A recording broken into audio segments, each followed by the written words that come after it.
Hello. Today we're going to be doing a Snapchat Q&A. Nah, just teasing. Um, we're not going to be doing that. I was just joking. I was just joking because I as I said before, I follow this vlogger, and she she posts these amazing vlogs um, on YouTube, and um, I guess because she actually does Snapchat Q&As, which is a pretty neat sort of thing to be doing, and she does a lot of other cool things too on it. But I'm just sort of new to the vlog. I'm actually new to making vlogs, so I have to learn.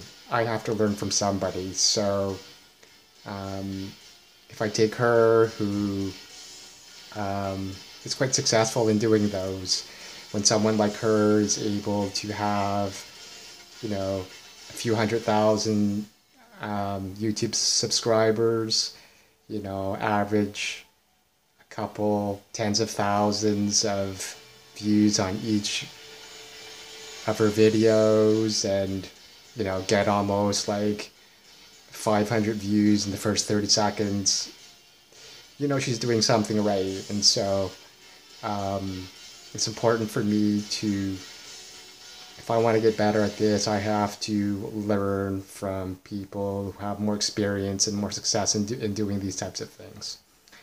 But anyways, so my name is Danny, and so I'm actually doing a vlog. For people who don't know, a vlog is another word for video blog or video log, and it's sort of just kind of a blog that sort of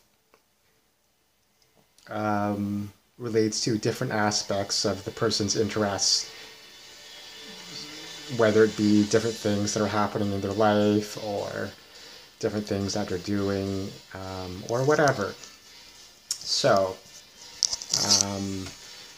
yeah, and so if I didn't say it before, I'd like to introduce you right to myself. My name is Danny.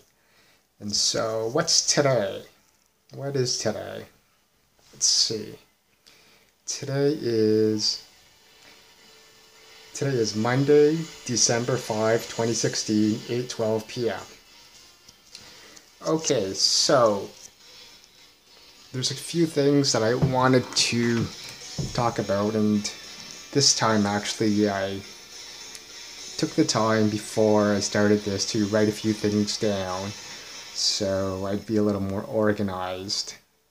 And I hope you guys are happy with that, actually, because you know that you're not wasting my time in watching a video that's just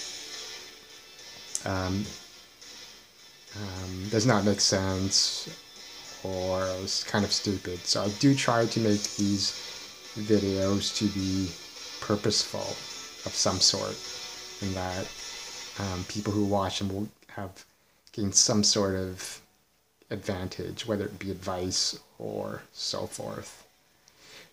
Yeah, so on my last vlog, and another one before, I was talking about how I had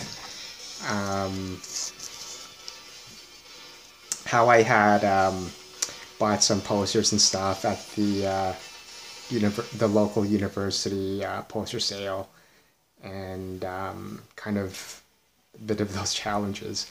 I guess when I used to sort of put posters up as a kid, it's just something I never thought about. I just kind of just scotch taped them to the wall or nailed them or so forth. But I think as technology has evolutionized, scientists or inventors or whatever have gotten a little smarter at doing things. And I mean, it's when you're putting up posters or pictures with frames or any type of wall mount, it actually is a little tricky, and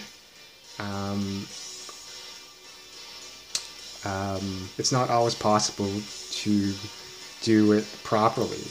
But there is a way to do it successfully. It's just a little work. It takes a little bit of time, and you kind of have to be smart about the process. Because as I said before, when I went to that university sale, I bought some normal posters, just paper posters, and I also bought some other ones that I didn't buy them on purpose, but I bought some ones because I liked how they looked. And they turned out, when I got home, I noticed they were like hologram type posters, meaning, if you move in different angles, you can see different things. But those hologram posters are also very heavy because they're made of a very laminated plastic, and because they're heavy, they're harder to keep stuck on a wall. And so my paper ones were okay, but then the plastic holograms kept falling off. And then so the soft putty didn't work, and so I even used duct tape, which is a very strong tape, and that didn't work either. They kept falling off. And so I had to go back to the store, to a local store, and buy this other stuff. And since then, I've been a little more successful. And so I was talking about this last time, but in the last vlog, sort of when I started doing all of this, it got me thinking that maybe I should. I have a university diploma that I worked so hard for, and it was sort of just collecting dust somewhere. So I just thought that might be a good opportunity to put it up and display it a little bit and reassure that, I'm a pretty smart guy, and give me a little more confidence again. Because, when you're in school, you go in there thinking you're smart, but when you go to university, you find out that you're not too smart. And so sometimes you just need a little bit of a confidence booster. So anyways, like what you're seeing written back at me, I just recently put up my university diploma. It's that one. It's a white diploma with the red background and the gold on the side. So hopefully that stays up. I think the thing is that you have to read the instructions on the back, and people don't, or they're too lazy, or they don't have enough patience. But there's kind of a little bit of process. But the bottom line about all that process is that things have to be cleaned first, because glue or whatever does not stick well if there's dirt. And the most important thing is that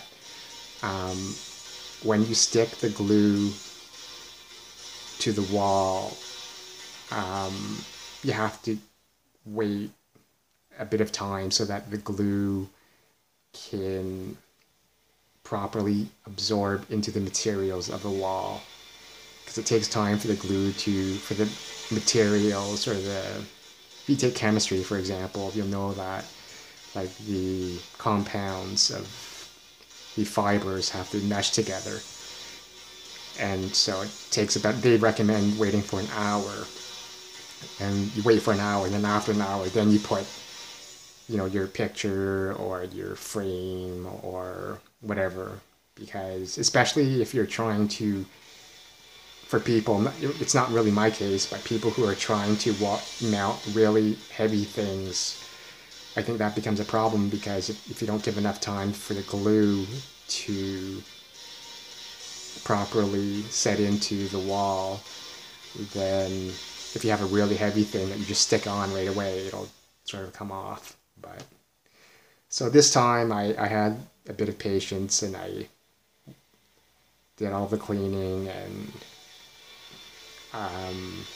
waited like over an hour or so. Hopefully it'll be good. So yeah, it's kind of funny. I just wanted to also say something else about university diplomas because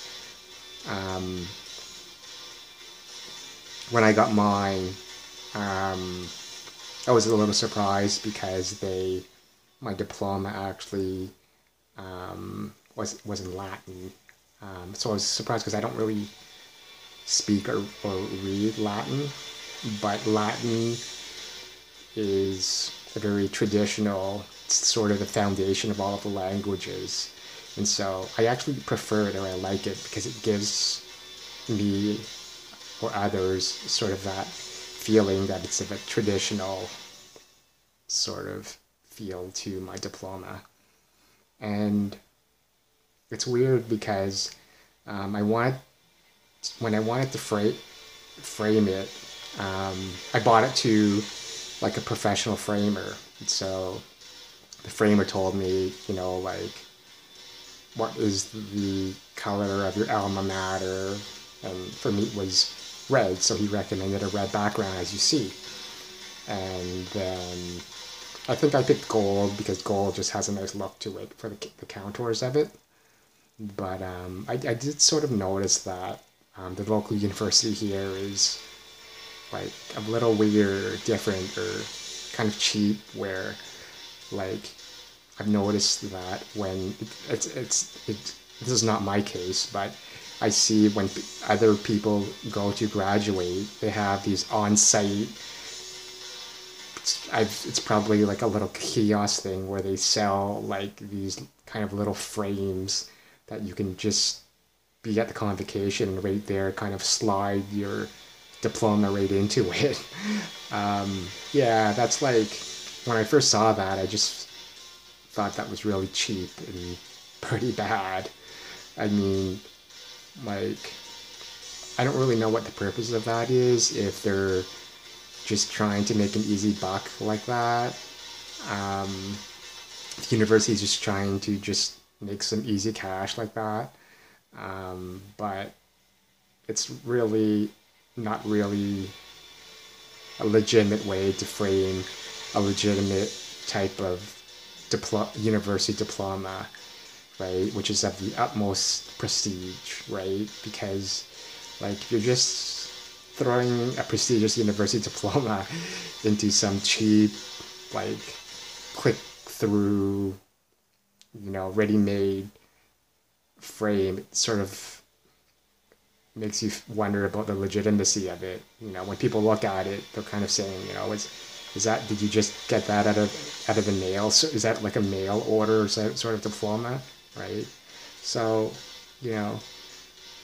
if anyone's listening, stop doing that.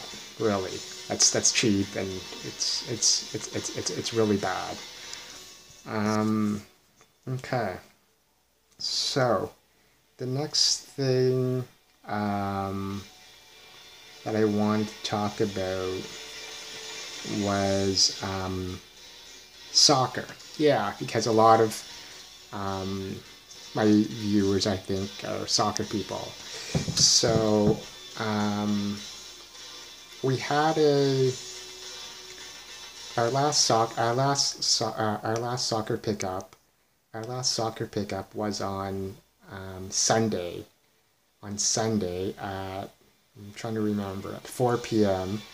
in PE 2000, which is also called Munjim. Yeah, that was really good. There was a really good turnout. We had like 3 teams. We had 3 teams, like 3 teams of 5-ish. And it's good to have more than 2 teams, because then we use the system of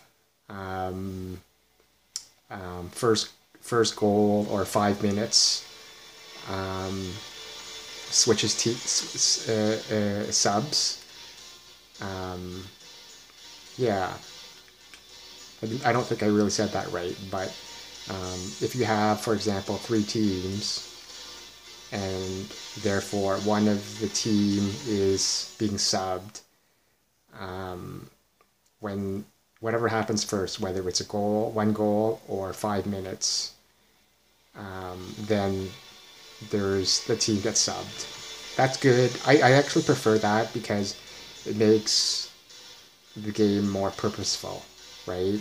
It's not like you're just, if there's only 2 teams and there's sort of no really object to the game.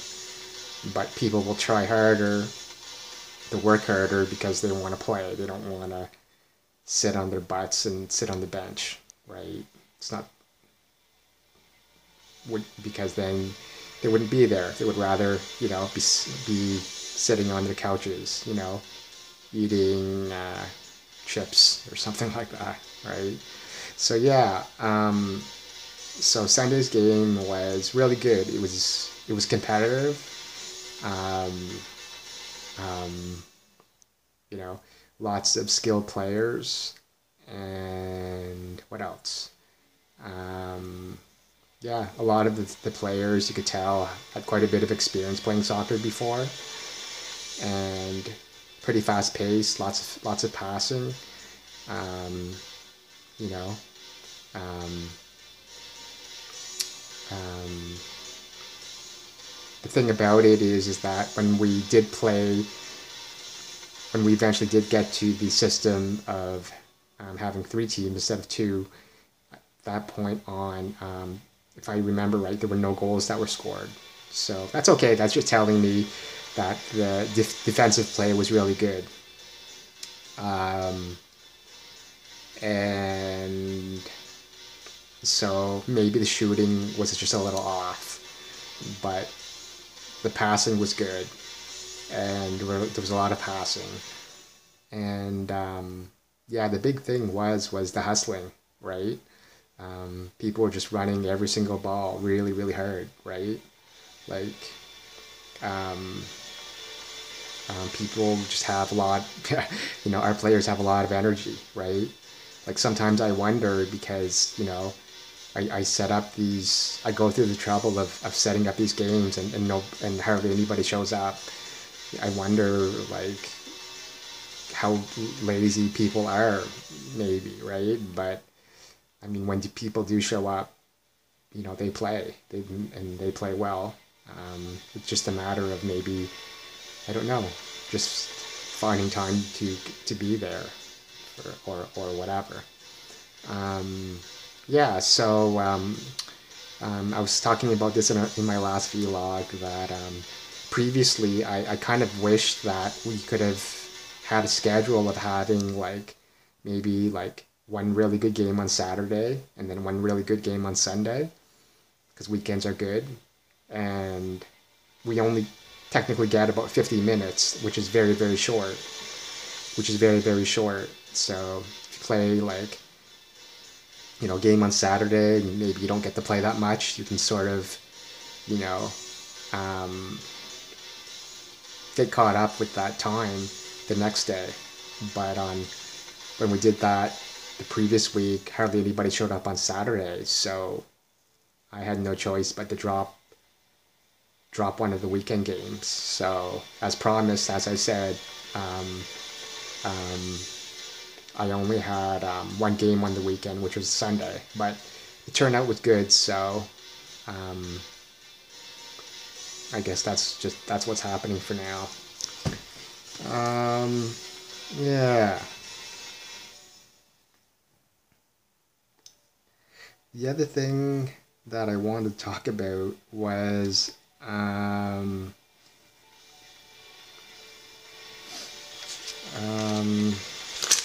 let's see if I can get my topics in a very organized and logical sort of way.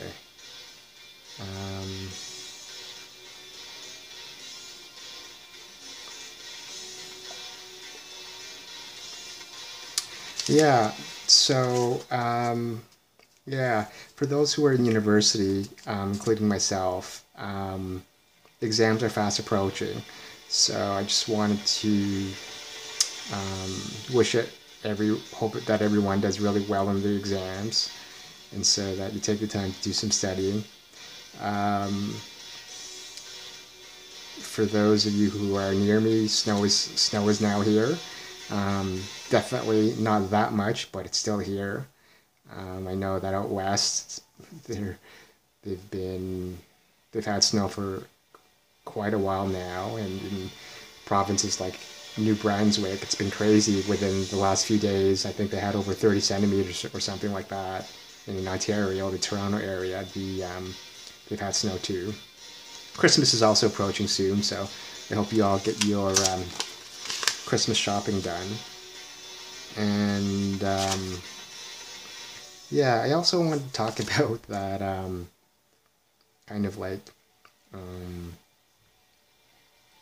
I was on Netflix, and the truth is with Netflix is that I know I mentioned this before, so I'm not trying to be repetitive, but I'm not really much of a fan of Netflix, because I just don't feel that the movies there are really that in touch with my tastes. I find it's just too much of a sort of cookie cutter corporate cluster, right?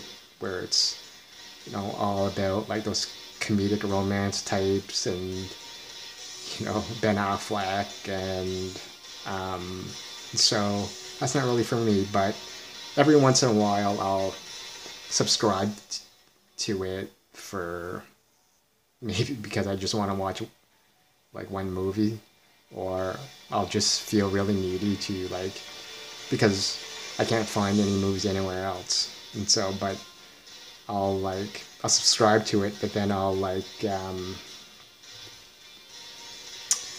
what I'll do is I'll cancel it just before like they rebill me.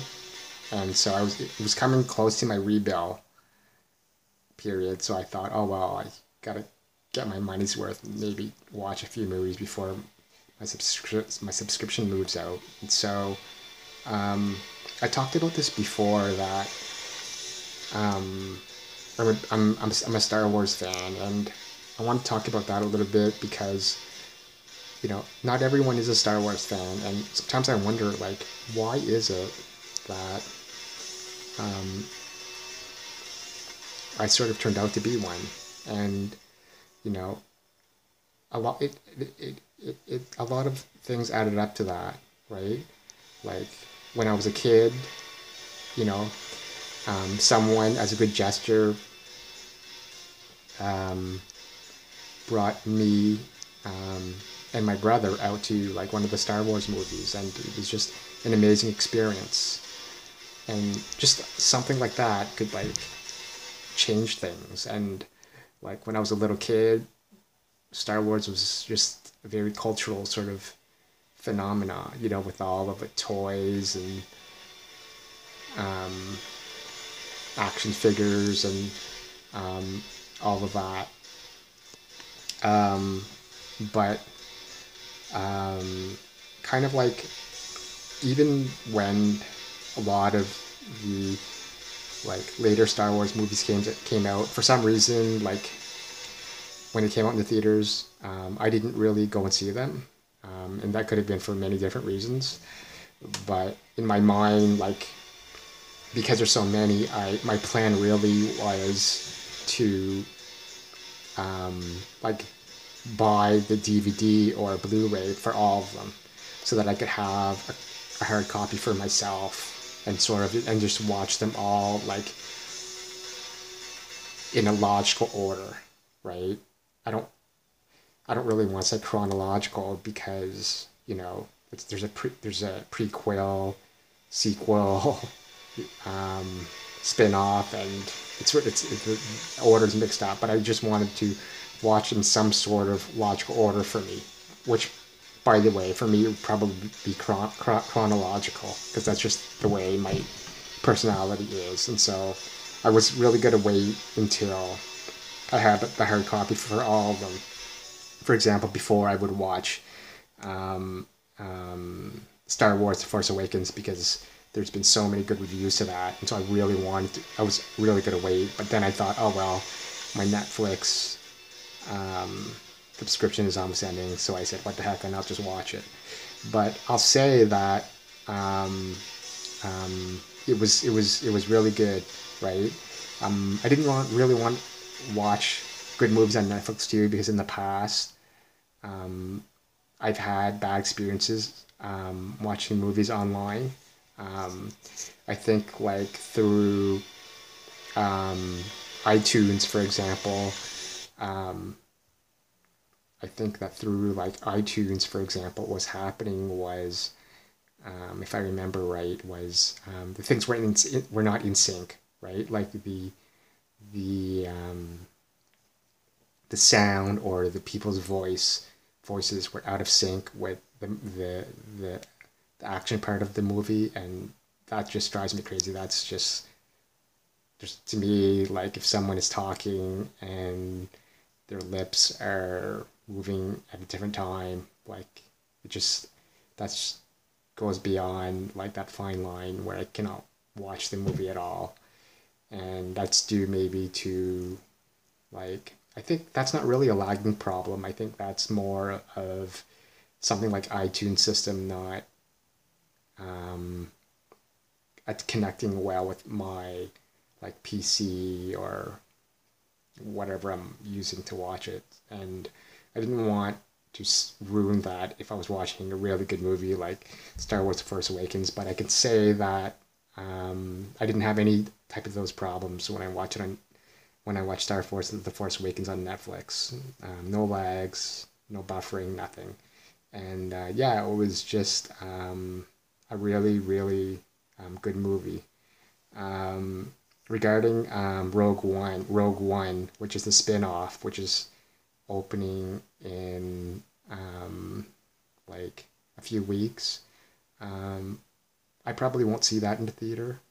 I'll probably wait until that comes out, like on hard copy, because again, like I still feel the need to catch up on all the other Star Wars movies, and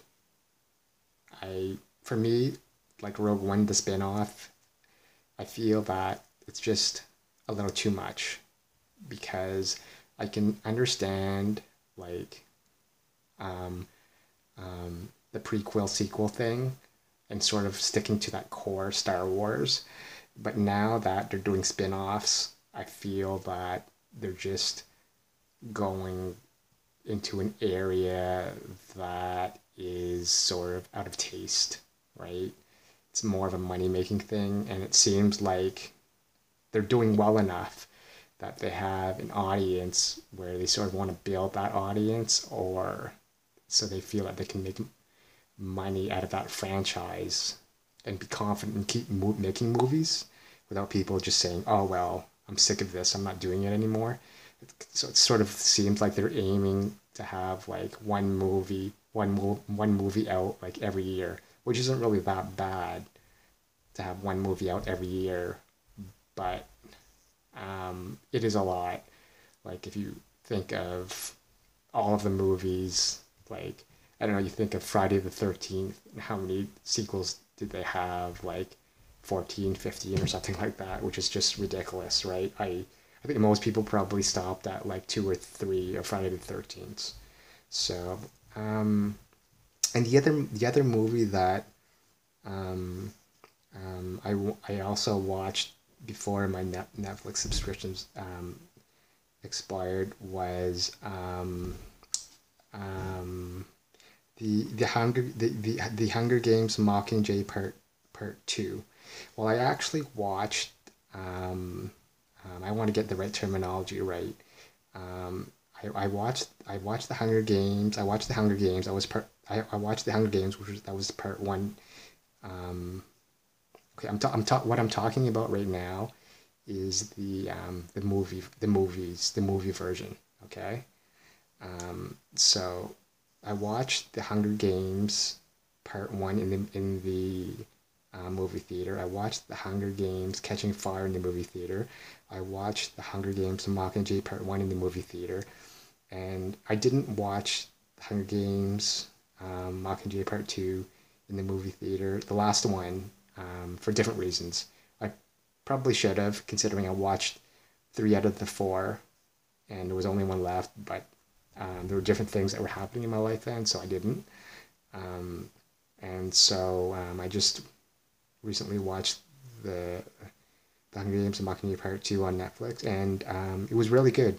Um, I was generally pretty happy about it. Um, the Hunger Games, that Part 1 in 2012, I liked it. The Hunger Games Catching Fire in 2013, I didn't like it.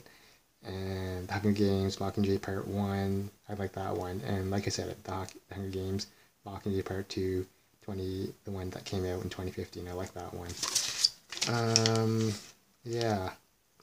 So, it's kind of interesting because I was just doing a little research because it got me curious. But typically when I um, I watch these types of movies, um, most of them, for some reason, they tend to have like the author tends to be British, or the director or producer tends to be British. For some reason, these types of movies usually are. But I guess the author of the novels, the trilogy novels, and so, remember the movies are based on a novel.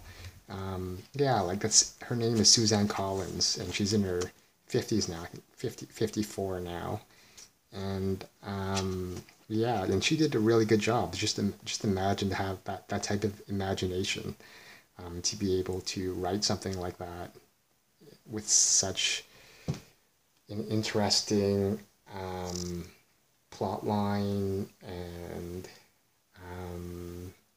creativity for the visual and so forth. And one of her degrees, I think she has 3 of them. This is what I looked up, was she has an MFA, which is a Master of Fine Art. It's funny because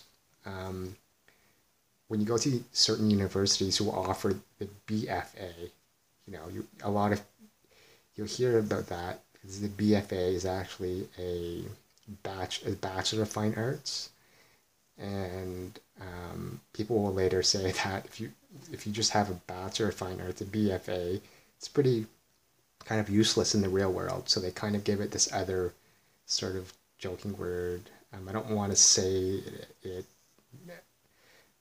this on YouTube, but it's like BFA. They kind of abbreviate it as the Bachelor of the F word all. Yeah, Bachelor of the F word all. So meaning it's people sort of jokingly say that because it is sort of useless in the real world. But the point that I'm making is that hers was an MFA, which is the master's version of it. So this just gives a little bit of hope to all of those people with that type of degree that there is a way to be successful with that sort of degree or that sort of education. So don't give up. Yeah. I just also wanted to say that regarding the Hunger Games, I did not read the book at all. I've just watched those 4 movies, but um, although I really enjoy the movies generally, um, I'd like to just say that I found the plot line to be quite difficult for me to follow. Maybe it's just me. Maybe I'm just not smart enough to catch on to those things like on the course of like a 2-hour movie. But yeah, like I had a really tired time figuring out what was going on. So I'll probably have to um, read some Wikipedia so that I can go back and say, yeah, okay, this makes sense, and so forth. Um, I hope I'm sort of not the only one because I don't want to feel too stupid.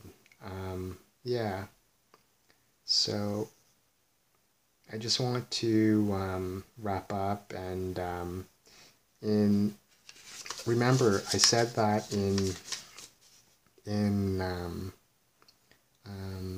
mocking in one of the movies and novels too. Actually, the title was The Hunger Games Mockingjay Part 1 and Part 2. Well, it's funny because, as I said, when I saw the Hunger Games Mockingjay Part 1, I went to the movie theater, and they had sort of this thing where, like, if I remember right, but because it's been a little while, where when you buy, like, a beverage, like a pretty big size beverage, they would give you a plastic cup. It was like a Hunger Games cup for free. And well, that cup, like, I threw it out because it got old, and kind of like the outside of it was kind of just falling apart a little bit. But then it was kind of a weird cup because, like, on the top of the cup, like, you could sort of fit like a bit of sort of keychain sort of thing, like right on top of the cup. Well, like, it was kind of like a keychain sort of thing, and so I hung on. I hung on to it because I sort of I'm the type of person that I like to hold on to things like that. And then what I decided to do was I just kind of stuck it on, like, the outside of my backpack. And then later on, like, it just fell apart, and I found it, like, on the floor when I was out somewhere, and I was lucky that I found it on the floor, like, I think it was a gym or something like that. And those things tend to fall apart because they're kind of, like, cheap a little bit. But I just, like, I kept, like,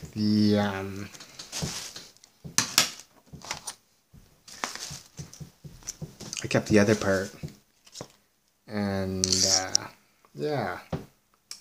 So this is it, the part that still hasn't, like, fallen apart. So it's just kind of interesting because yeah. Let's see here.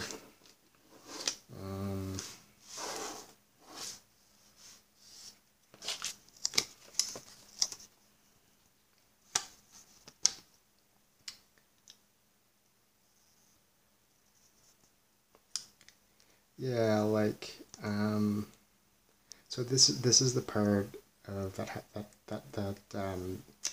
that hasn't fallen apart yet, and I just want to make sure that I get the right focus here, because I just find this really interesting because I knew nothing about the Mockingjay before, and the symbolism thing, like, especially in movies and novels, for some reason I get sort of, like, um, intrigued about these sort of things. So, so in part one, if you watch the movie or read the novel, Katniss Everdeen, who's played by Jennifer Lawrence, she agrees to become the Mockingjay, and the Mockingjay is the symbol of the Mockingjay is a symbol of the rebellion. So I'm just gonna leave it like that. So yeah, long live Katniss, and long live the Mockingjay, and long live the rebellion.